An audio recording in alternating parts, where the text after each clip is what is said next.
17 août 2006, à Pékin. Regardez bien ce document. L'engin, en forme de disque, semble immobile au-dessus des toits de la ville. Et à présent, soyez très attentifs. Même séquence au ralenti. Une telle accélération semble impensable pour un engin de fabrication humaine. Ses occupants n'y résisteraient pas. Mais de quoi s'agit-il? La question reste ouverte.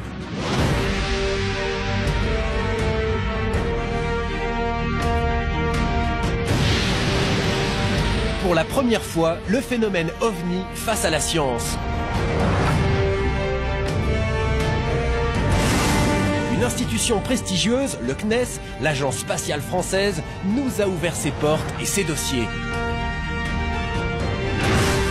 S'il s'agit d'engins venant d'un autre monde, comment ont-ils traversé les gouffres de l'espace? S'ils viennent vraiment d'un autre monde, pourquoi leurs pilotes semblent-ils nous fuir?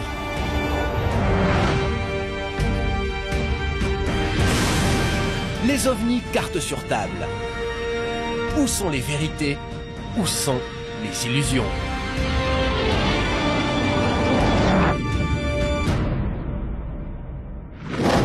Bienvenue à tous. Dans quelques instants, vous avez rendez-vous avec l'un des mystères les plus controversés de notre temps. Une question qui soulève d'innombrables débats, parfois enflammés, et ce, depuis plus d'un demi-siècle, sans qu'à ce jour, aucune conclusion définitive n'ait encore pu être apportée. Il s'agit de ce phénomène énigmatique, connu sous le nom d'objets volants non identifiés, les ovnis. Mais de quoi s'agit-il? D'un incroyable complot, d'illusions d'optique, de croyances collectives, ou encore d'autres choses?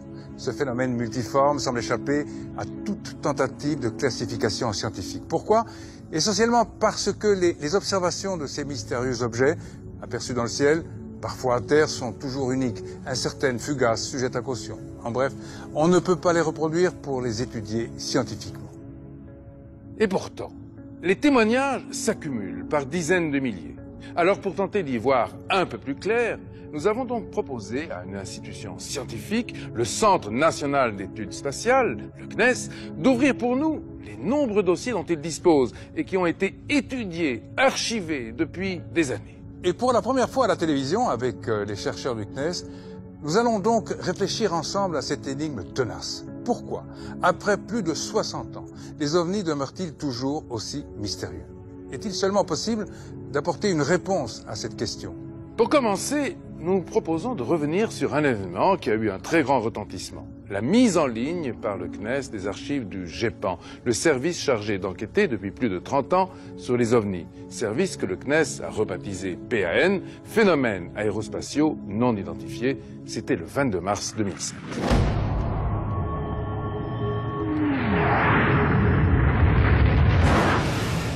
Première étape de notre enquête, la Cité de l'Espace à Toulouse.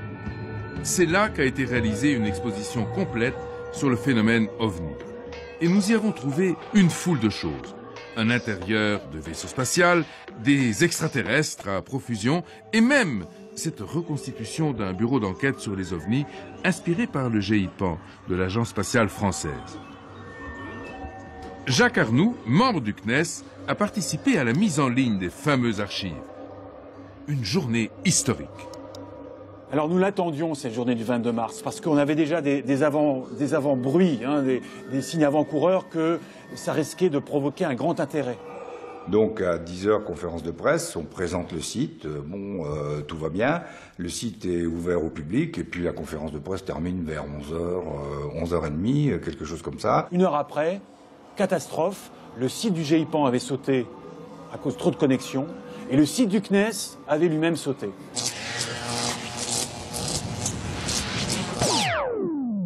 Les internautes, ils cherchaient à savoir ce qu'il y avait là-dedans. C'est pas le GEIPAN, mais c'est un facsimilé. Qu'est-ce que vous cachez depuis 30 ans? En fait, on ne cachait rien, simplement, on ne communiquait pas. Donc désormais, allez-y, c'est ouvert, vous allez regarder. Alors, que trouve-t-on dans ces archives? Des milliers de témoignages émanant de toutes les régions de France. Parmi eux, les plus troublants sont ceux des pilotes. Leur formation leur a donné une bonne connaissance des phénomènes qu'on observe dans le ciel, et donc une bonne aptitude à distinguer le vrai du faux. Voici Jacques Crine, ancien pilote de chasse sur Mirage 3. Son observation, une des plus célèbres au-dessus du territoire national, date de 1973. Nous étions en mission d'interception de nuit, à bord de Mirage 3, qui étaient les avions assez pointus de l'époque, avec surtout équipés de radars de tir, qui nous permettaient de faire des rassemblements de nuit, nous entraîner à cet exercice. Et au moment, en fin de rassemblement, où nous étions guidés par un radar au sol, apparaît dans notre trajectoire quelque chose qui ressemblait a priori à l'avion de ligne, c'est-à-dire un fuselage assez oblong avec des hublots et des lumières intérieures. Donc j'appelle le contrôle au sol. J'écoute là, c'est pas bon, on va avoir un airmiss, on va se faire engueuler. Il dit non, moi j'ai rien sur le radar. Confirmé. Alors je demande aussi à mon équipier qui me confirme ce que je voyais. Effectivement, il confirme comme moi qu'on voyait passer disons, un objet en vol qui était dans notre trajectoire et qui ressemblait a priori à un avion de ligne. Et effectivement, dernière vision que j'ai, ça ressemblait un peu à la forme d'un ballon de rugby, pointé au début, 7 ou 8 hublots, assez grand et très très éclairé de l'intérieur. Je me rappelle, il y avait une lumière très très blanche qui n'éblouissait pas mais très éclairée. Et au moment où on se rapproche à une distance que peut-être c'était une distance de sécurité pour lui, il disparaît dans l'espace avec une vitesse, disons, de microsecondes. Il accélère de rien et il disparaît sur une trajectoire de 2 ou 3 degrés dans notre horizon. Et il nous laisse sur place. Et je me rappelle l'image que j'ai eue, c'était les Dupont qui étaient dans le désert sur notre Jeep, ils se sont doublés par une voiture, il y en a un qui descend, il dit pourquoi on est arrêté. Enfin, c'était l'impression qu'on avait. Ça nous a posé sur place. Dans l'idéal, les pilotes sont censés rapporter leurs observations à leur hiérarchie, dont le rôle est de les transmettre ensuite au GEPAN. Pourtant, les choses ne se passent pas toujours ainsi. Il y a un problème d'autocensure, oui, parce que les pilotes, de par leur métier, sont soumis à une surveillance médicale et psychologique relativement serrée et forte, et beaucoup de pilotes effectivement évitent d'en parler, ou alors n'en parlent que quand ils sont à la retraite ou quand ils ont quitté l'activité. Pendant 11 ans, Jacques Crine a gardé le silence sur son observation. Et il s'en explique aujourd'hui sur le petit aérodrome de Logne devant d'autres pilotes. Oui, mais pardon, mais vous en avez parlé dans le cadre de votre famille, par exemple, à des proches? Non. Non? Non, non. Même pas des proches. Non. Ben, ça paraissait tellement gros. C'est ça la timidité ou la pudeur qu'on peut avoir. Oui. Parce que le regard des autres et le qu'en dira-t-on, c'est quand même fort. Et ceci, les ovnis, on en parle depuis longtemps, je veux dire. Et à chaque fois que il y a une réaction qui est très forte émotionnellement, vous passez pour un rigolo, quoi. Oui. C'est surtout ça, c'est la déconsidération. Nos grands savants qui ont tous, à un moment ou à un autre, eu à en savoir, dans le contexte de leur boulot, ils se mettaient au banc, si vous voulez. Parce qu'il y a un mode de pensée qui est très strict. Et ça touche quelque chose qui va au-delà, je dirais, au-delà du rationnel. Un autre témoignage très troublant a eu lieu en 1973. Il émane d'un pilote d'Alouette 2, un pilote militaire. Alors c'est pour ça, sans doute, qu'il a voulu garder l'anonymat. Heureusement, il nous a confié son récit, par écrit. Et nous allons ensemble tenter de savoir comment les choses se sont passées.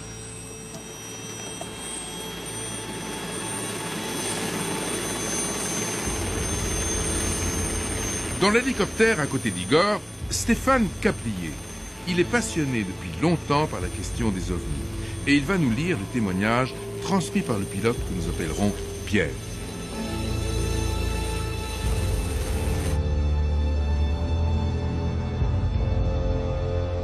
Pierre était un jeune pilote de l'aviation légère de l'armée de terre du 3e groupe d'hélicoptères légers. À bord de son Alouette 2, il effectuait un vol entre Rennes-Saint-Jacques et Caen. Tout d'un coup, il tourne la tête et il se rend compte que l'hélicoptère est doublé par un immense dirigeable, long comme un paquebot, je cite, sans hublot, sans lumière, sans fumée, sans aucune perturbation instrumentale. Qui se déplace donc plus vite que lui à ce moment-là? Bah, tout à fait, puisque après une observation de plus d'1 seconde, il contacte la tour de contrôle de Caen, et le contrôleur voit lui-même un écho-radar. Il confirme? Oui, tout à fait. Il voit un écho-radar traverser l'écran du nord au sud et à très grande vitesse. Oui. Alors, pour le pilote, c'est un ovni au sens extraterrestre. Oui. Au niveau des mesures, il voit quelque chose de 200 à 300 mètres de long, quelque chose de gris terne, une épaisseur très importante, pas de bruit. Alors, des bouchins vifs comme un dirigeable. Je ne sais pas ce qu'il entend par bouchins. Ouais, bouchins, ce sont les nervures à la surface de la coque du dirigeable. Voilà, donc c'était assez pointu à l'avant comme à l'arrière.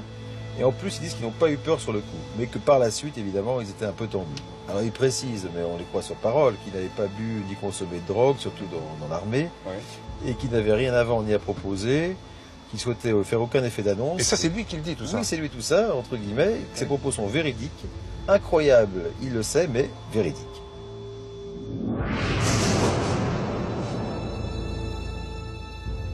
Alors, confronté à un phénomène aussi multiforme, aussi mystérieux que le phénomène OVNI, eh bien, la seule démarche consiste évidemment à adopter une démarche scientifique. C'est ce qu'on fait au GIPAN, à l'intérieur du CNES, depuis plus de 30 ans. On a accumulé quantité de dossiers, des analyses, des investigations qu'on a menées sur le terrain. Et on a donc classé ces phénomènes en 4 catégories.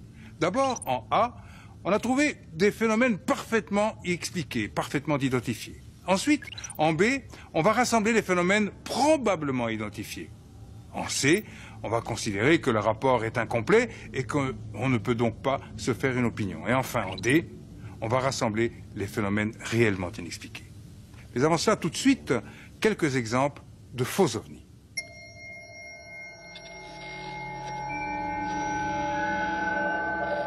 Commençons par une histoire insolite classée en B, c'est-à-dire les phénomènes probablement expliqués.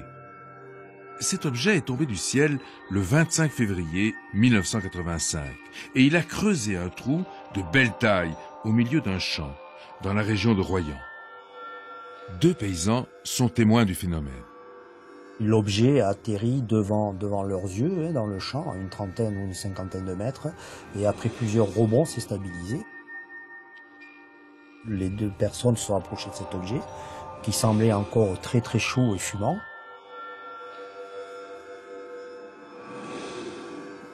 Ils se sont décidés à appeler la brigade de gendarmerie locale, qui est venue sur les lieux, et ils sont arrivés à peu près 1h30. L'objet était froid, donc ils ont pu s'en approcher. Le premier aspect visuel, je dirais, de l'objet, c'était quelque chose qui ressemblait à de l'oxyde de fer, gros granuleux, sous la forme d'un cylindre, de 50 à 60 cm de long sur 15 cm de diamètre, avec aucune marque extérieure apparente. Donc cet objet a été récupéré par la brigade de gendarmerie. Il a été expertisé à la demande des gendarmes par des laboratoires du coin, spécialistes en armement, qui n'ont reconnu derrière cet objet aucun missile, aucune arme connue à l'heure actuelle. Aussitôt, les gendarmes alertent le GEPAN de l'époque, service chargé d'enquêter sur les ovnis. Et le résultat ne tarde pas. Il s'agit d'un morceau de satellite artificiel russe qui s'est consumé dans l'atmosphère. Affaire classée donc. Et pourtant, l'histoire rebondit 3 ans plus tard, quand le GEPAN, qui a récupéré l'objet, en confie l'expertise à un laboratoire de la DGA, la Direction Générale de l'Armement. Donc ça a été découpé, tout ça. Bon, l'objet avait certains orifices qui présentaient des marques de combustion supposées, etc.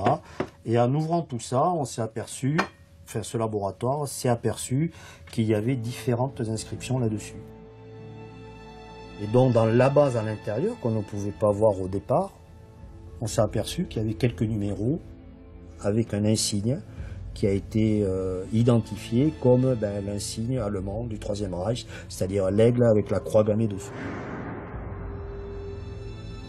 Alors donc l'interprétation évidemment qui a été la plus répandue immédiatement à l'époque, c'était un morceau de satellite espion allemand. Un satellite nazi dans l'espace. Il est vrai que vers la fin de la guerre, les Allemands, dans leur base de Peenemünde, avaient expérimenté de nombreuses armes nouvelles, dont les célèbres V2. Mais de là à envoyer un engin dans l'espace, ils n'en étaient certainement pas capables. Il faut alors intervenir le principe de raison suffisante, qui consiste à éviter d'avoir recours à l'hypothèse ovni lorsqu'une explication simple peut suffire. Voici donc la solution de l'énigme. Il s'est avéré que cet objet-là était un obus effectivement datant de la fin de la Seconde Guerre mondiale, où les Allemands qui occupaient Royan, c'est la fameuse histoire de la poche de Royan, étaient coincés dans la poche de Royan par les Alliés, et en s'enfuyant, ils ont mis pas mal de munitions dans les marais alentours et les marais poitevins, et on suppose que cet obus, il était resté pendant toutes ces années, soit dans un marais, soit dans un endroit non accessible par les gens, et qui la combustion se serait déclenchée soit par un phénomène de choc ou alors un effet thermique à long terme. Et donc cet objet, il serait parti de cet endroit-là, de ce marais, aurait eu une forme parabolique, une trajectoire parabolique, serait tombé au pied dans le champ des deux paysans, voilà, après moult rebonds, et donc voilà, ben, ce qui était au départ un ovni est devenu quelque chose de tout à fait rationnel et expliqué. C'était juste un obus allemand de la Deuxième Guerre mondiale. Yvan Blanc nous a montré quelques pages des conférences à but pédagogique qu'il donne sur la question des observations aisément explicables, classées en A. Nuages lenticulaires, foudre en boule, rentrée atmosphérique de météorites ou de satellites artificiels, etc. Et voici un nouveau venu en France, qui fait désormais un pourcentage appréciable des rapports d'OVNI, ce sont les lanternes thaïlandaises. Ce sont des petites montgolfières en papier qui peuvent aller de 40 cm de hauteur jusqu'à très gros, jusqu'à 1 mètre si on les confectionne sur mesure, dans lesquelles on a un petit carburant qui est allumé. C'est le principe de la montgolfière, quand l'air à l'intérieur est chaud, tout ça s'envole. Donc ce phénomène est en train de gagner l'Europe et en particulier la France. On a de plus en plus d'observations et de rapports, et ces phénomènes sont liés à des lâchers de lanternes thaïlandaises comme on voit ici sur ce film. Les gens sont toujours déçus quand on leur amène une explication un peu rationnelle de leur observation, je dirais. C'est vrai pour les lanternes thaïlandaises, mais c'est vrai également pour toutes les autres observations, je dirais. Enfin, il y a la question immense des photos et des vidéos. Il y en a des milliers, comme on peut le constater en surfant sur Internet. Alors, comment démêler le vrai du faux? François Louange, expert en images, analyse pour nous quelques photos de faux ovnis. Commençons par ces clichés pris par un jeune collégien. Ils évoquent une véritable escadrille de soucoupes volantes. Il se trouve que l'analyse de ces photos permet de montrer de 5 ou 6 de mémoire façons différentes qu'il s'agit d'un faux. D'une façon très précise, ce gamin a collé des petits objets en forme d'ovni sur la fenêtre de sa chambre et a profité du flou ambiant pour faire des photos qui donnaient une impression tout à fait bonne. Alors c'était très instructif quand c'est arrivé, puisque justement je travaillais sur les méthodes d'analyse des photos. On pouvait montrer par exemple que c'était pas vrai son histoire parce que les ovnis étaient censés être beaucoup plus loin qu'un fil électrique qui passait tout près de sa chambre. Or, en analysant de très près l'image, on s'aperçoit que le fil est caché par l'ovni, donc c'est un peu contradictoire. On voit des lois d'illumination qui s'appliquent tout le long de l'OVNI qui sont très semblables à celles du bord de la fenêtre, ce qui est quand même une coïncidence intéressante. On voit aussi une variation de taille apparente de ces objets d'une photo à l'autre qui sont en proportion exacte des variations de la taille apparente des éléments de la fenêtre, ce qui est quand même un peu bizarre pour un objet qui est censé être 10, 20 ou 50 fois plus loin, etc. Donc c'est des exemples comme ça avec lesquels on s'aperçoit que finalement, s'il est un domaine dans les ovnis où il y a du faux, c'est plutôt celui des photos.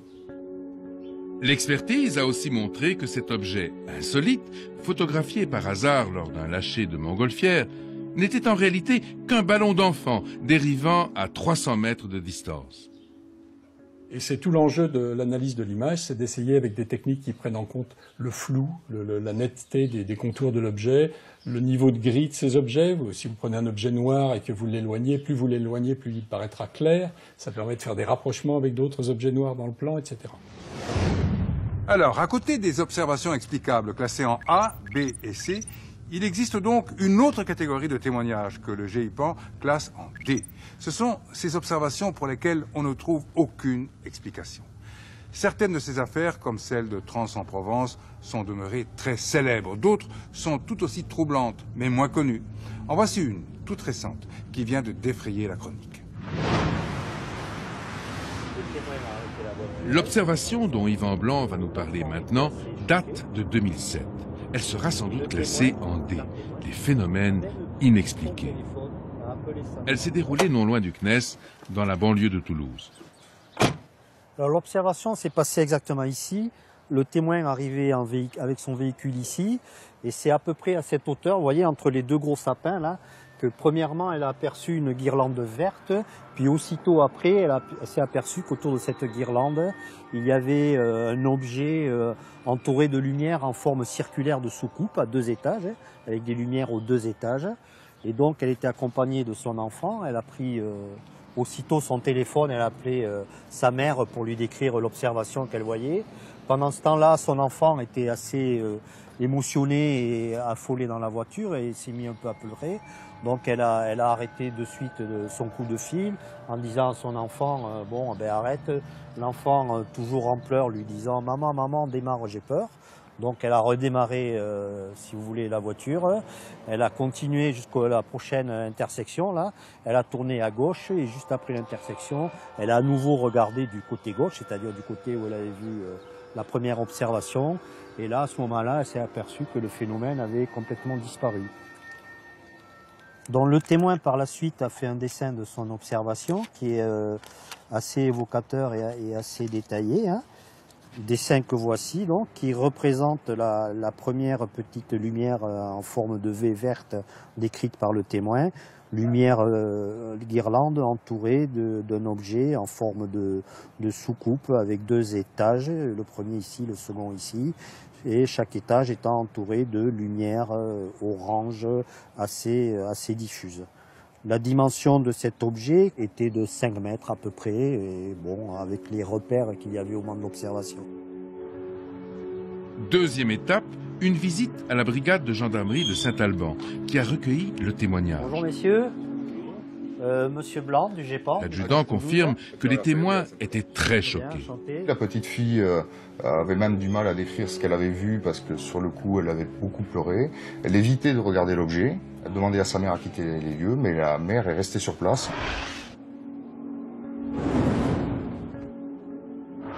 Une fois qu'elles sont parties, nous sommes rendus sur les lieux. Tout d'abord pour regarder s'il y avait des objets, des traces, des indices qui pouvaient se présenter. S'il y en avait eu, on aurait fait un gel des lieux pour faire des prélèvements. Dans ce cas-là, il n'y en avait pas.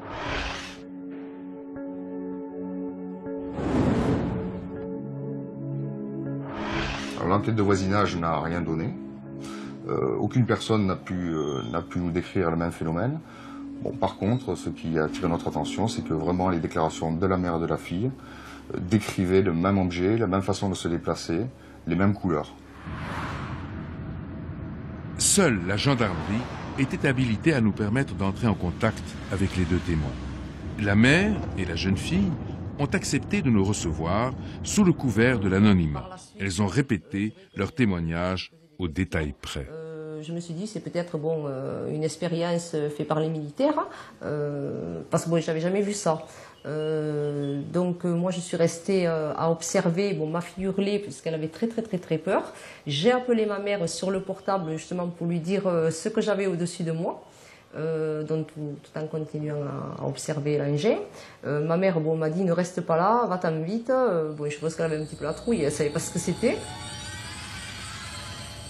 Les témoins qui vivent une telle expérience, quelle qu'elle soit, que l'explication soit triviale ou pas, vivent quelque chose de très fort sur le plan émotionnel et s'en souviennent en général des années et des années. 3 ans après, vous y pensez encore? Oui. Ah oui. Bon, on ne peut pas oublier les choses comme ça. Moi, j'ai très peur. Elle a peur. Et j'ai pleuré. Vous y repensez encore? Oui. Oui, des fois quand j'y en parle comme ça, parce que bon, j'y repense, c'est vrai qu'elle ne veut pas trop en entendre parler parce que elle est encore terrorisée. Pourquoi, je ne sais pas. Et voilà quoi. Ça fait peur parce qu'on est dans le domaine de l'inconnu complet. L'inconnu fait peur. On n'a pas la moindre idée de si ça existe, de ce à quoi ça peut ressembler, quel peut être le niveau de technologie. On a tout vu dans les films. On a vu E.T., l'approche gentille de l'extraterrestre, mais on a vu aussi la guerre des mondes. Donc on n'a aucune idée de ce qui pourrait se produire si un tel choc se produisait. Donc ça fait peur. Ça me paraît normal. Dans la masse des clichés expertisés par François Louange, quelques-uns restent des énigmes. Celui-ci, par exemple, pris au-dessus du Costa Rica en 1971. Alors si on regarde cette photo de très près, on s'aperçoit qu'elle a une forme bizarre qu'on pourrait qualifier d'une cymbale vue du dessus ou du dessous. Si on la regarde de plus près, en gros plan, ça donne ça. Alors, évidemment, si elle est au sol, elle représente un objet qui est très gros. Si elle est en l'air, on n'en sait rien, on ne saura jamais. Des études ont été faites pour essayer de voir par rapport à l'environnement quelle taille elle aurait. Donc si elle était au sol, elle sera assez grande, plusieurs dizaines de mètres dans ce cas-là. Et également des mesures ont été faites pour regarder l'éclairage qui plaide plutôt si l'objet est en bas pour un objet creux que pour un objet convexe. Et puis voilà, il y a eu beaucoup de recherches, mais aucune trouvaille de fait dessus. Je pense qu'on n'aura jamais l'explication finale de cette fameuse image de Costa Rica, qui reste un grand mystère. Je l'appelle un opniste, un objet photographié non identifié. On ne sait même pas si ça vole, puisque c'est vu sur l'eau. Alors, dans le chapitre inexpliqué, je vais vous montrer quelque chose de totalement inédit que j'ai dans mes cartons depuis quelque temps, qui m'a été fourni par un professionnel de l'image, qui est un ami qui s'appelle Raphaël Hopi, et qui a filmé pendant un certain temps toute la trajectoire de la pleine lune dans le ciel de Barcelone. Et tout d'un coup, en visionnant ce film, il s'est aperçu que pendant une période de 2 minutes que vous allez voir en accéléré ici, il y a un objet qui passe au-dessus de la Lune avec une trajectoire très étonnante. Regardez apparaître l'objet ici. On voit bien qu'il a une trajectoire qui est tout à fait liée à la Lune et pas du tout à la Terre. Ce que vous venez de voir se passe en 2 minutes. Donc cet objet orbitait certainement autour de la Lune, donc avait une taille, en tout cas sa taille apparente, les traces qu'il laisse, qui sont colossales si on se réfère à la Lune. Je le repasse une seconde fois. Voilà. Alors, c'est quelque chose qui reste tout à fait inexpliqué, puisque aucun travail approfondi n'a été fait. J'espère pouvoir, avec le CNES, approcher des astronomes déjà pour essayer de reconstituer à l'heure et à la date où ont eu lieu cet événement, est-ce qu'il passait un objet connu en orbite autour de la Lune ou entre la Lune et la Terre, je ne sais pas. Voilà, c'est un cas ouvert tout à fait inédit. Dans la mesure où il contient une grande part de mystère, le phénomène OVNI enflamme les passions. Depuis toujours, il oppose radicalement 2 camps. D'un côté, il y a les sceptiques, tenant d'une approche rationnelle, et de l'autre, il y a les ufologues. Et ces derniers n'ont aucun doute sur l'origine extraterrestre de ces mystérieux objets. Nous savons que nous avons d'énormes indices qui nous laissent penser que l'hypothèse extraterrestre est la plus séduisante. Voilà où nous en sommes. Maintenant, c'est une intime conviction, ce n'est pas une croyance. Ce n'est pas une question de foi, c'est une question de se pencher sur des dossiers solides, des dossiers politiques, des dossiers militaires, des dossiers issus de l'Air Force américaine, des services de renseignement. Et une fois que vous avez mis votre nez dans ces dossiers-là, vous ne regardez plus le ciel de la même façon.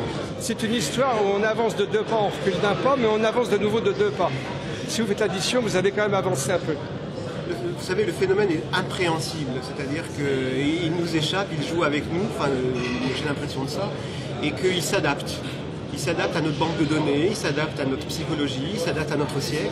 Il y a eu des véritables démonstrations aériennes. Il y a un témoin militaire, un officier, qui a vu une escadrille d'ovnis plonger vers le sol, vers la base aérienne où il se trouvait, en formation, faire une ressource et remonter à 45 degrés à toute vitesse. C'est quoi ça? C'est ce que les philosophes appellent une monstration. C'est une démonstration. Regardez-nous, voyez ce que nous savons faire et réfléchissez. Une question. Beaucoup d'observations, notamment aux États-Unis, ont été faites par des militaires. Est-ce que vous pensez, vous, que l'armée nous cache quelque chose? Ah, évidemment, sans aucun doute. Sans aucun doute. Mais qu'est-ce qu'elle sait? On leur apporte des rapports, ils en ont, mais les détails, on ne peut pas les avoir. C'est bouche close, il n'y a pas d'information. On ne nous dit même pas un mensonge pour nous envoyer balader. Ça n'existe pas. Dormez tranquille, messieurs, dames, il ne se passe rien. Nous voici à présent dans le splendide parc Montsouris, à Paris. Nous y avons rencontré la doyenne des ufologues français, Francine Fouéré, 85 ans. Avec son mari, René Fouéré, elle fut à l'origine d'une des premières associations ufologiques françaises. Le bulletin des époux Fouéré était réputé pour la qualité et le sérieux de ses comptes rendus. Mon mari avait dit une fois, notre cerveau, notre intelligence ne sont peut-être pas structurés pour comprendre ce phénomène. Et ça, je trouve ça très sage. Il y a quelque chose aussi que mon mari m'avait dit, si les soucoupes volantes sont bien des machines spatiales venues d'ailleurs et pilotées ou téléguidées par des représentants intelligents d'une ou de plusieurs races extraterrestres, techniciennes. Le problème que leur présence et leur évolution posent n'est pas simplement un problème intellectuel passionnant, réservé à des esprits savants et curieux. C'est un problème qui intéresse, qu'elle en soit consciente ou non, toute l'humanité. Et lorsqu'on demande à Francine Fouéré si, un jour, l'humanité finira par posséder la clé du mystère, elle a cette réponse énigmatique. Ah ça, c'est encore une fois, je n'en sais rien. Parce que ça ne dépend pas de nous, ça dépend d'eux.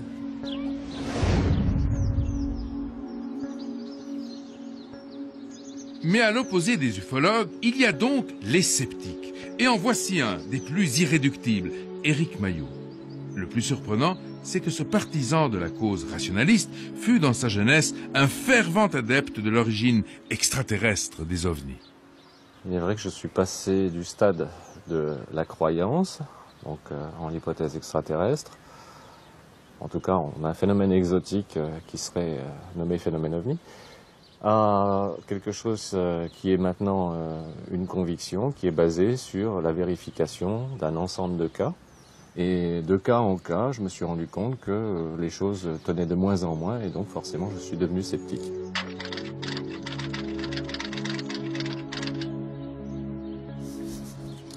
Ça fait belle lurette que dans mes rêves, il n'y a plus d'ovnis. Ça a pu éventuellement se produire dans l'enfance, même pas du tout, du tout. Non, par contre, dans mes rêves, il y a beaucoup de choses, comme les étoiles, les bolides, les météores, les très très belles choses qui permettent aussi de rêver.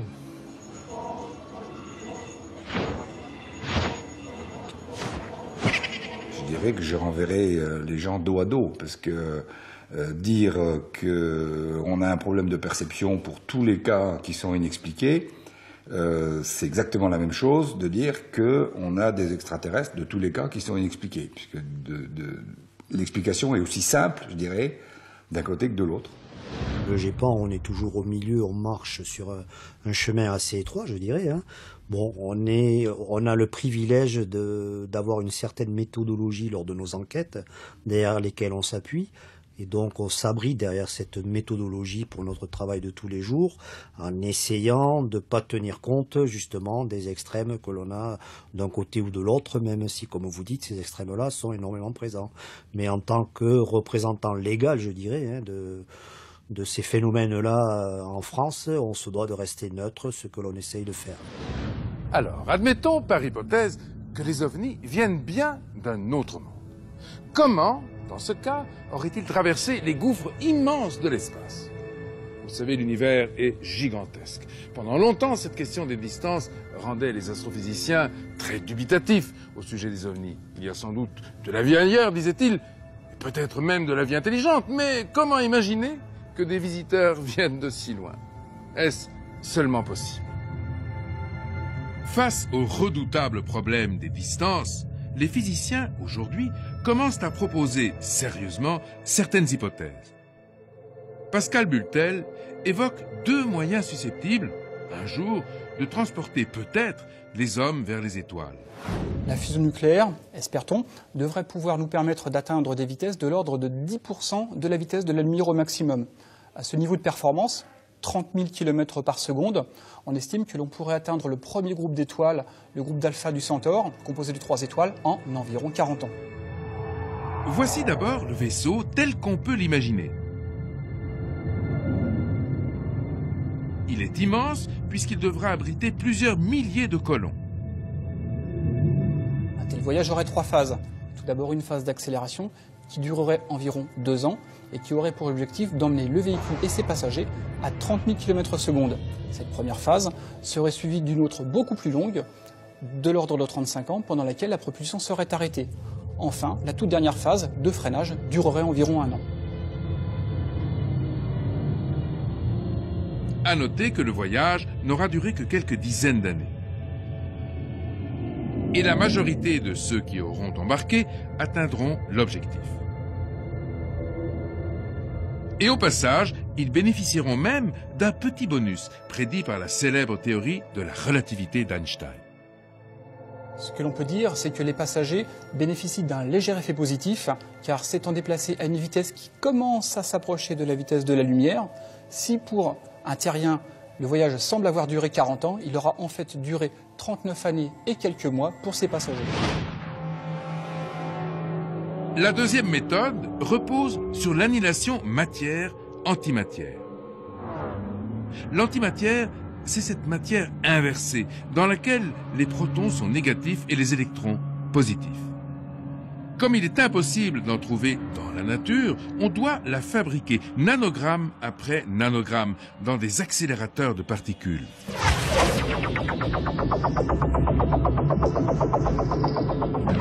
Pour la conserver, les ingénieurs doivent impérativement la confiner dans des champs magnétiques très intenses. Car lorsque l'antimatière rencontre la matière ordinaire, l'énergie libérée est gigantesque. La production de l'antimatière ne serait pas réalisée sur Terre, mais elle serait le plus probablement réalisée par une station autour du Soleil qui est une source d'énergie idéale pour produire ce type de carburant. Idéal parce qu'il y a la source d'énergie et parce qu'il y a la distance vis-à-vis de la Terre.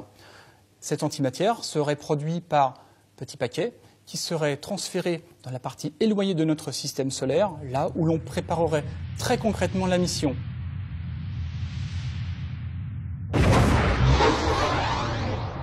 Avec 30 nanogrammes d'antimatière environ, on pourrait effectuer le voyage aller-retour Terre-Mars. Avec 1/10 de gramme jusqu'à 1 gramme d'antimatière, on pourrait atteindre les limites du système solaire. Mais nous visons les étoiles. Par exemple, celle-ci, le système de Gliese, à 20 années-lumière de la Terre, découvert voici quelques années. Certaines planètes de ce système pourraient permettre un atterrissage.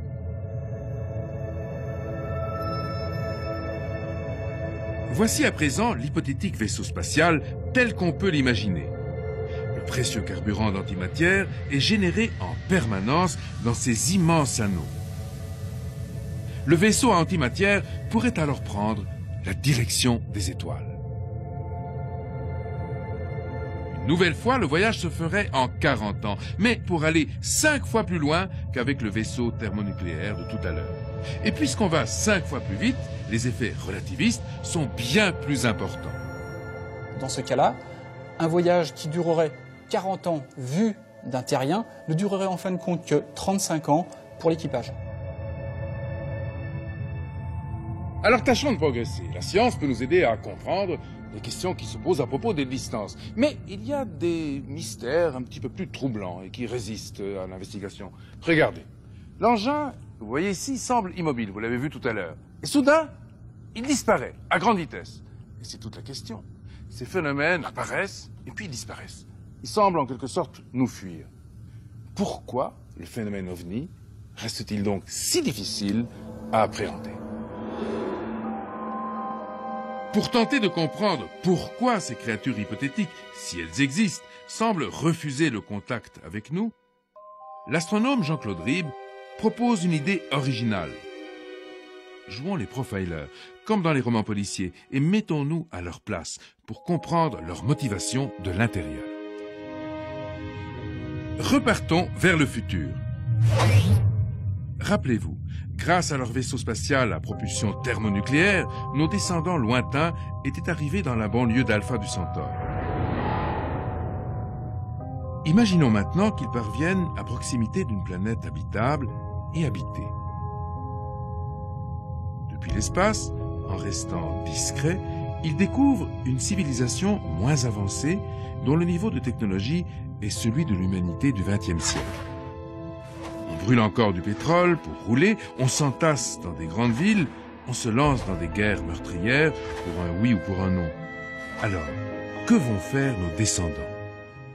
Alors, la réponse est quand même assez vite venue de dire, bon, on voit ce qui s'est passé sur Terre lorsqu'on a découvert des pays nouveaux, lorsqu'il y a eu un choc entre deux cultures, sans même parler vraiment de guerre, de conquête, mais la simple mise en présence d'une culture qui est techniquement avancée de parfois un siècle ou deux par rapport à une autre, ça peut être absolument destructeur. Donc, on va s'installer, par exemple, on peut supposer qu'un système solaire, un système stellaire, autre que le nôtre, aura l'équivalent d'une ceinture d'astéroïdes comme on a nous. Et puis de là, on peut tout à fait imaginer d'envoyer des soucoupes volantes, entre guillemets, qui aillent sur une planète, qui aillent l'explorer discrètement, mais peut-être pas trop discrètement, parce que ça pourrait être intéressant de se dire, bon, on se laisse un petit peu voir, c'est-à-dire que les gens petit à petit comprennent qu'ils ne sont pas seuls, qu'il y aurait peut-être bien quelqu'un, mais en même temps, ce n'est pas une présence pesante, on ne leur impose pas notre existence pour éviter ce fameux choc technologique et psychologique, on peut dire aussi. Alors, il ne faut pas trop les traumatiser, mais ce n'est pas mauvais de laisser entendre qu'il existe quelque chose comme vous. Dans cette hypothèse, on l'a compris, nos descendants seraient les ovnis d'une civilisation moins avancée. Il faudrait donc les habituer progressivement au grand contact. Selon Jean-Claude Ribes, c'est peut-être ce que font avec nous les ovnis en attendant le bon moment. Est-ce que ce bon moment est près d'arriver? Pourquoi pas? C'est ça qui est fantastique à notre époque. On dit souvent, nous vivons une époque fantastique. Il y a des menaces, certes, mais il y a quand même de grands espoirs. Et intellectuellement, c'est quand même une perspective fascinante de se dire que peut-être, de notre vivant, dans les années ou les décennies qui viennent, on va peut-être avoir ce fameux contact qui est redouté par les uns, espéré par les autres, mais qui en tout cas serait un moment formidable.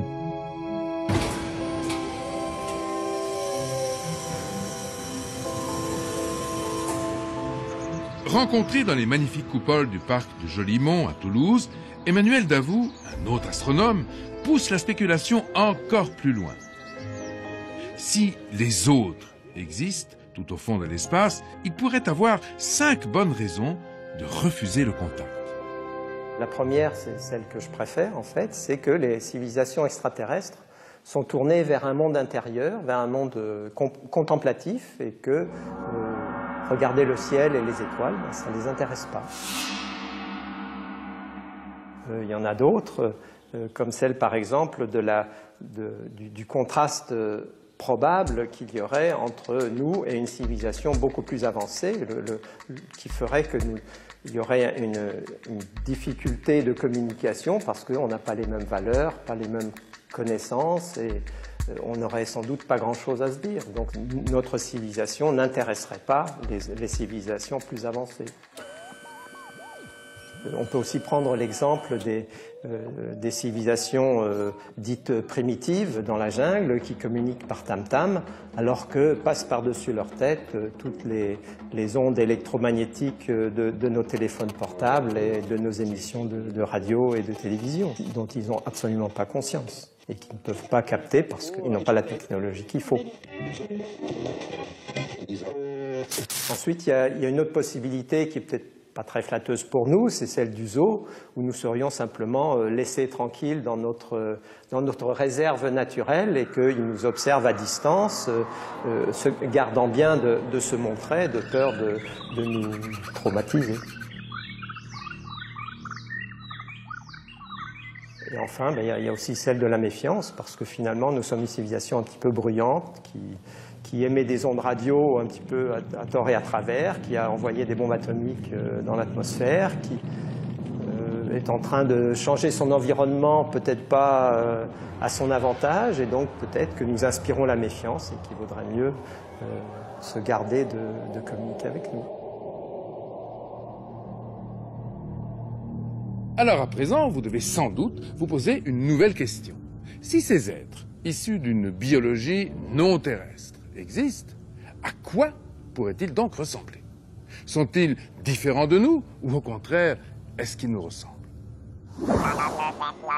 C'est l'occasion peut-être de retourner à l'exposition de la Cité de l'Espace à Toulouse. Préparez-vous à la rencontre, disent les affiches. Mais rencontre avec qui? Monstrueux ou au contraire angélique, dans notre imaginaire, l'extraterrestre prend le plus souvent le visage des intentions, bonnes ou mauvaises, qu'il nourrit à notre égard. Comme notre imaginaire est un peu limité, quand il imagine un extraterrestre, il le classe soit chez les tout bons ou les tout mauvais. C'est l'ange ou c'est le démon. Et on est bloqué avec ça. Alors, est-ce qu'il faut se contenter de ça? Non, évidemment. Parce que si on se contentait de ça, on n'irait pas le chercher. On attendrait qu'il vienne si c'est un bon, ou on craindrait qu'il vienne si c'est un mauvais. Ce qu'il faut, c'est continuer à faire ce que l'humanité fait depuis des millénaires, c'est d'explorer. d'aller vers l'inconnu, qu'on imagine un peu, mais pas trop, pour se laisser étonner. Et c'est ça qui est à l'origine presque philosophique de l'entreprise spatiale. C'est ce qu'on a répété il y a 50 ans dans le droit spatial en disant explorer, c'est l'héritage de l'humanité. C'est pas seulement des planètes, c'est pas seulement des domaines, c'est aussi une mission d'aller vers l'inconnu. Et à ce moment-là, l'inconnu, c'est par définition quelque chose d'ouvert. Sera-t-il bon, sera-t-il mauvais? C'est au fond pas la question que j'ai à me poser. Il sera ce que je vais le rencontrer et l'histoire que je vais pouvoir éventuellement avoir en commun avec l'inconnu vers lequel j'ai. Et l'histoire commune qu'on a déjà, c'est d'appartenir à ce même univers, d'être tous, moi humain et lui extraterrestre, des enfants des étoiles. Et oui, tel est le formidable défi qui, dans un avenir encore insondable, fera de l'homme devenu stellaire un habitant parmi d'autres de l'immense univers.